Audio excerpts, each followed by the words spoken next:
Class 12 biology practical viva question लेकर के आए हैं। और वाइवा किस पर है? तो मनुष्य में लिंग निर्धारण। अगर आपने चार्ट पेपर पर मनुष्य में लिंग निर्धारण का चित्र बनाया हुआ है तो उस पर कौन कौन से क्वेश्चन पूछे जा सकते हैं, चलिए आपको बताते हैं। देखिए, पहला क्वेश्चन है, मनुष्य में कितने जोड़ी गुणसूत्र होते हैं? तो कितने जोड़ी गुणसूत्र पाए जाते हैं, क्रोमोसोम पाए जाते हैं? तो मनुष्य में कुल 23 जोड़ी यानी 46 गुणसूत्र होते हैं। 23 जोड़ी कहो चाहे 46 कह दो, गुणसूत्र पाए जाते हैं। अगला क्वेश्चन इसी पर आधारित है, यानी इसी क्वेश्चन को किस तरह से पूछ सकता है एग्जामिनर आपसे कि मानव कोशिका में कितने गुणसूत्र पाए जाते हैं, ये पूछ लिया उसने। ऐसे ना पूछ करके ऐसे पूछ लिया कि मानव कोशिका में कितने गुणसूत्र होते हैं। तो आप बताना मानव कोशिका में 23 जोड़े या फिर कुल 46 गुणसूत्र होते हैं। ये एक कोशिका का होता है। अगले क्वेश्चन पर आते हैं। फिर आपसे क्वेश्चन पूछ सकता है एग्जामिनर कि ऑटोसोम क्या होते हैं, ऑटोसोम किसे कहते हैं? तो देखिए, 1 से लेकर 22वीं जोड़ी तक के जो गुणसूत्र होते हैं उन्हें ही ऑटोसोम कहा जाता है। देखिए, जो गुणसूत्र होते हैं वो पेयर में होते हैं, जोड़े में होते हैं इस तरह से। तो 1 2 ऐसे ही 3, तो 1 से लेकर के 22वीं जोड़ी तक के जो गुणसूत्र हैं वे क्या कहलाते हैं? ऑटोसोम कहलाते हैं। और जो 23वीं जोड़ी का गुणसूत्र होता है उससे क्या कहा जाता है? लिंग गुणसूत्र कहा जाता है या एलोसोम कहा जाता है। तो 1 से लेकर के 22वीं जोड़ी तक के गुणसूत्र जो शारीरिक लक्षणों का निर्धारण करते हैं ऑटोसोम कहलाते हैं। ऐसे बताना। अगर इस तरह से नहीं प्रश्न पूछता है तो पूछा जा सकता है कि ऑटोसोम किसे कहते हैं। ऐसे पूछ लिया तो वह गुणसूत्र जो कायिक लक्षणों को निर्धारित करते हैं और लिंग निर्धारण में भाग नहीं लेते उन्हें ऑटोसोम कहते हैं। और मानव में इनकी कुल 22 जोड़ी संख्या होती है। अगले क्वेश्चन पर आते हैं। फिर अगला क्वेश्चन पूछा जा सकता है आपसे कि लिंग गुणसूत्र किसे कहते हैं, सेक्स क्रोमोसोम किसे कहा जाता है? तो आप बताना कि 23वीं जोड़ी के गुणसूत्र जो लिंग का निर्धारण करते हैं उन्हें एलोसोम या लिंग गुणसूत्र कहा जाता है। जो 23वीं जोड़ी का गुणसूत्र होता है उसे ही लिंग गुणसूत्र या एलोसोम कहते हैं। और ये जो 23वीं जोड़ी के गुणसूत्र होते हैं ये लिंग का निर्धारण करते हैं, सेक्स डिटर्मिनेशन करते हैं। फिर अगला क्वेश्चन है इसी पर, यानी इसी क्वेश्चन को किस तरह से एग्जामिनर आपसे पूछ सकता है कि लिंग गुणसूत्र किन्हें कहते हैं? तो आप बताना जो गुणसूत्र जीव का लिंग निर्धारित करते हैं उन्हें लिंग गुणसूत्र कहा जाता है। ऐसे गुणसूत्र जो जीव का लिंग निर्धारित करते हैं उन्हें लिंग गुणसूत्र कहते हैं। मानव में X और Y लिंग गुणसूत्र होते हैं। अगले क्वेश्चन पर आते हैं। फिर अगला क्वेश्चन है पुरुष और महिला के लिंग गुणसूत्रों में क्या अंतर है? एग्जामिनर आपसे पूछ लेगा कि पुरुष और महिला के लिंग गुणसूत्रों में क्या अंतर है। तो बताना पुरुष में XY और महिला में XX गुणसूत्र पाए जाते हैं। यानी जो पुरुष होता है XY और जो स्त्री होती है उसमें XX लिंग गुणसूत्र होते हैं। फिर अगला क्वेश्चन है मानव में लिंग निर्धारण किस प्रकार का होता है, किस प्रकार का पाया जाता है? तो मानव में XX और XY प्रकार का लिंग निर्धारण पाया जाता है। अगर इस तरह से प्रश्न नहीं पूछता है, आपसे पूछ लेता है कि पुरुष में लिंग गुणसूत्रों का जोड़ा क्या होता है, तो आप बताना पुरुष में XY लिंग गुणसूत्र होते हैं जिन्हें विषम युग्मजी कहा जाता है। क्योंकि देखिए ये X है तो दूसरा Y है, इसलिए विषम युग्मजी हो गया। और अगला क्वेश्चन है महिला में लिंग गुणसूत्रों का जोड़ा क्या कहलाता है? तो महिला में XX, तो देखिए इसमें दोनों XX हैं इसलिए सेम है, सम है तो सम युग्मजी हो गया। विषम युग्मजी जब असमान हो, एक X है तो दूसरा Y, विषम युग्मजी। सम युग्मजी जब दोनों ही युग्मक समान हो। अगले क्वेश्चन पर आते हैं। समयुग्मजी और विषम युग्मजी में क्या अंतर है? तो देखिए जो महिलाएं हैं इनमें समान युग्मक पाए जाते हैं, लिंग गुणसूत्र जो होते हैं, इसीलिए उनको समयुग्मजी कहा जाता है। जबकि जो पुरुष हैं इसमें असमान युग्मक पाए जाते हैं, एक X है तो दूसरा Y है, भिन्न होते हैं, इसीलिए इन्हें विषम युग्मजी कहा जाता है। अगला क्वेश्चन है मानव में बच्चे के लिंग के लिए कौन जिम्मेदार है?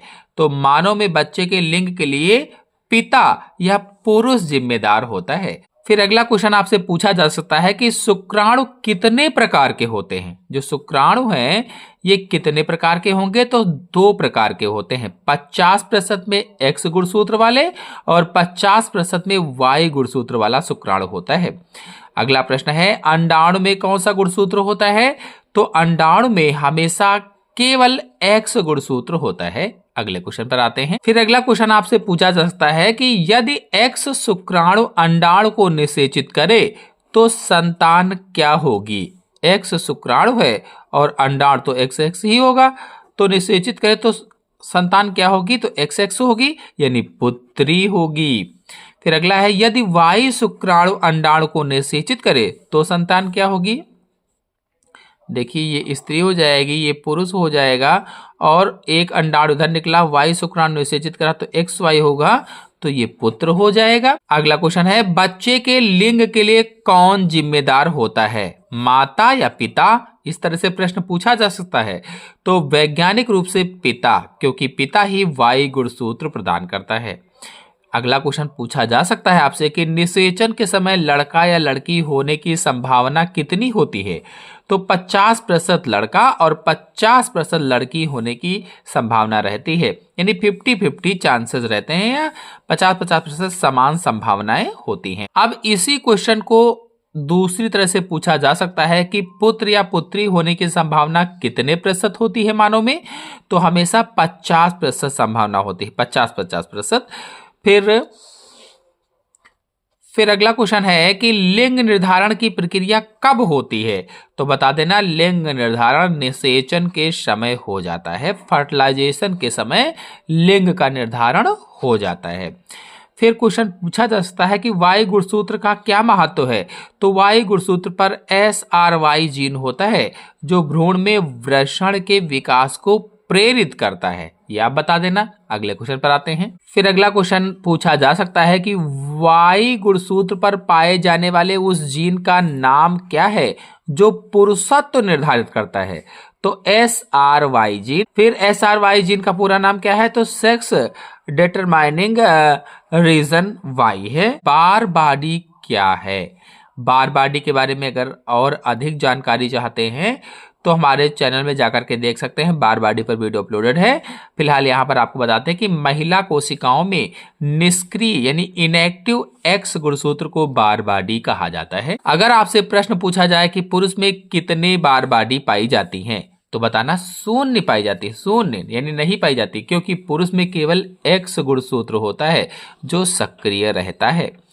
फिर अगला है कौन सा गुणसूत्र Y आकार में छोटा होता है, X या Y, तो Y गुणसूत्र X गुणसूत्र की तुलना में काफी छोटा होता है। इसी क्वेश्चन को अथवा करके हमने लिखा है, यानी कि उसी क्वेश्चन को दूसरी तरह से पूछा जा सकता है कि क्या X और Y गुणसूत्र का आकार समान होता है, तो नहीं, X गुणसूत्र बड़ा और Y गुणसूत्र छोटा होता है। अगर क्वेश्चन पूछा जाए कि समाज में बेटी पैदा होने पर महिला को दोष देना क्यों गलत है, तो आप बताना कि क्योंकि महिला के पास केवल X गुणसूत्र होते हैं जो संतान को जन्म देते हैं।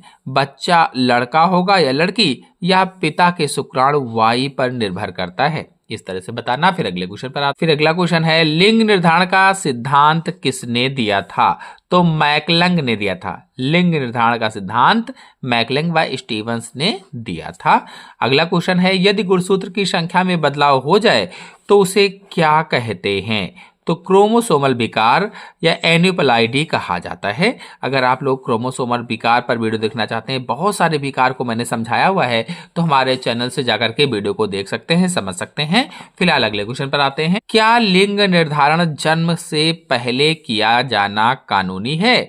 नहीं, भारत में कन्या भ्रूण हत्या रोकने के लिए यह कानूनी अपराध बनाया गया है।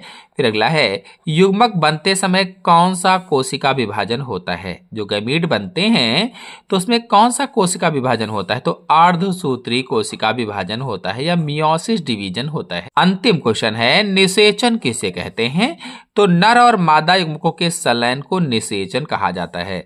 जब नर और मादा युग्मक आपस में मिल जाते हैं तो उसी प्रक्रिया को निषेचन कहते हैं। तो आशा है आपको पूरा क्वेश्चन अच्छी तरह समझ में आ गया होगा। आ गया हो तो लाइक कीजिए, अपने सभी दोस्तों में शेयर कर दीजिए। चैनल पहली बार आए हैं तो चैनल को सब्सक्राइब भी कर लीजिए। धन्यवाद।